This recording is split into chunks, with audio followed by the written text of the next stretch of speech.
Hello crafters, it's Andrea from Prairie Sky Paper Crafts. Thank you very much for joining me. Well, it is fall here in Manitoba, and as I'm sitting in my craft room, I'm watching the leaves fall down from the trees. So I decided that it was time to bring out some cozy feeling cards. And I was inspired by Buffalo Check. I used this a lot last year. I haven't really touched it much this year, but I absolutely love the way that it looks. And it's the perfect background stamp. So I stamped off one earlier just so that you could see. I used Real Red, and the ink that I'm using for this one is Early Espresso.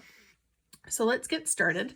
We're going to be using Buffalo Check, Post-it notes. I'll show you why in a second. I've got my stamp and seal. We're also going to bring out Moose Punch because I've been talking with some customers and some friends the last little while about how hard it is to come up with ideas for mail cards, and the moose is, I love it so much.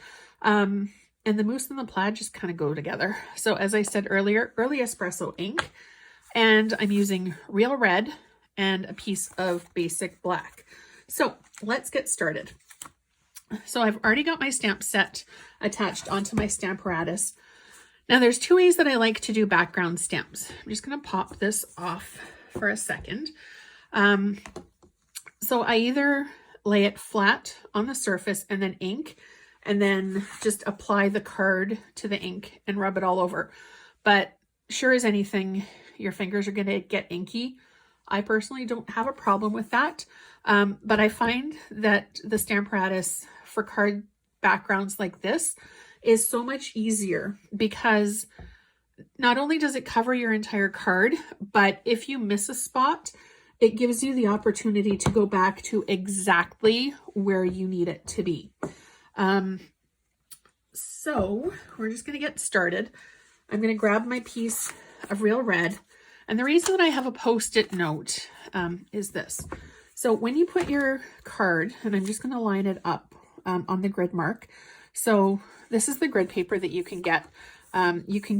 It's double-sided, centimeters on one side, inches on the other.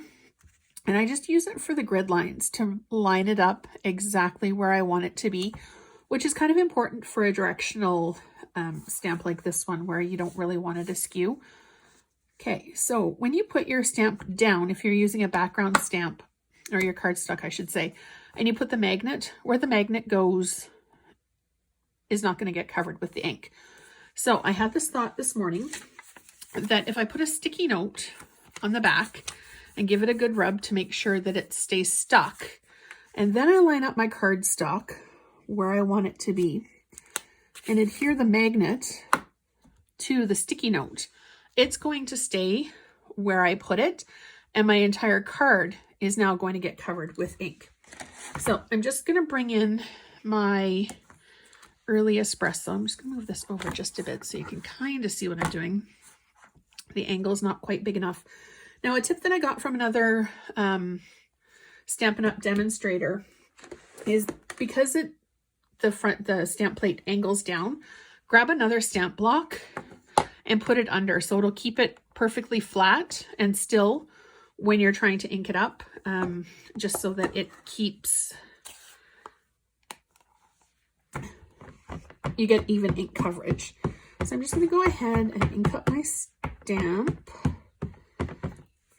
So don't forget to, while you're here, hit subscribe, or if you know of somebody who has a Stamparatus or might be thinking about getting one, tag them in this video or share it with them just so that they can see how it works.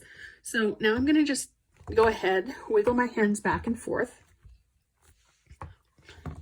So I'm not really thrilled with how this centerpiece turned out. So I'm just going to grab my ink pad again and ink it up.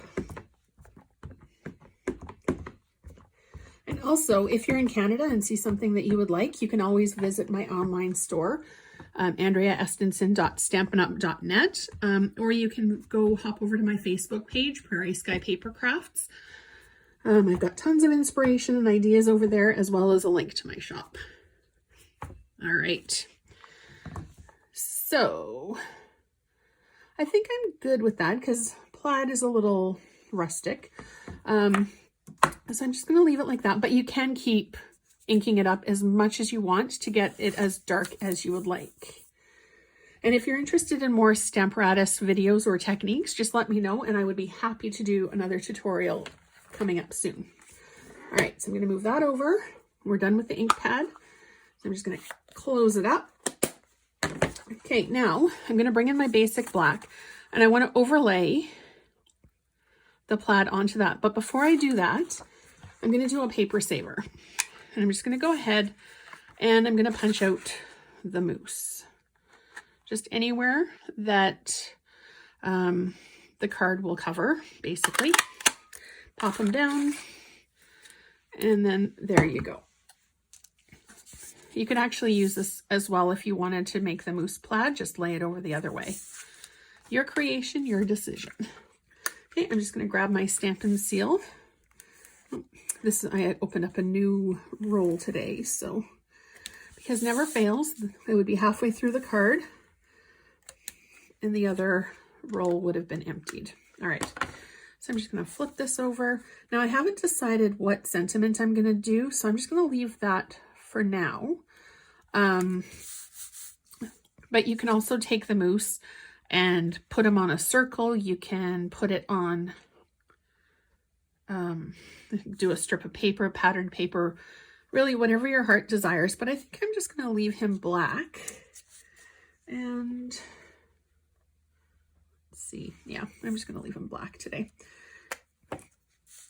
And because you punched it out, there's really, well, I mean, there is a right way and a wrong way, but it's so,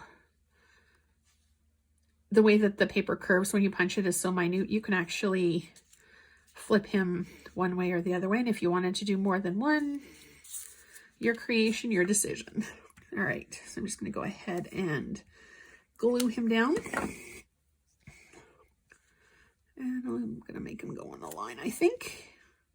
There is also a stamp set that coordinates with this guy. It's called Merry Moose that I'll be featuring probably in the next couple of weeks or so. All right, so there you go. Quick and easy card. Background stamp, moose, and we're done. I hope you enjoyed the video. Remember to subscribe or share if there's somebody that you know who might like this. And also pop over to my Facebook page and be sure to like it over there as well. Thank you so much for watching, and I hope you have a fabulous day.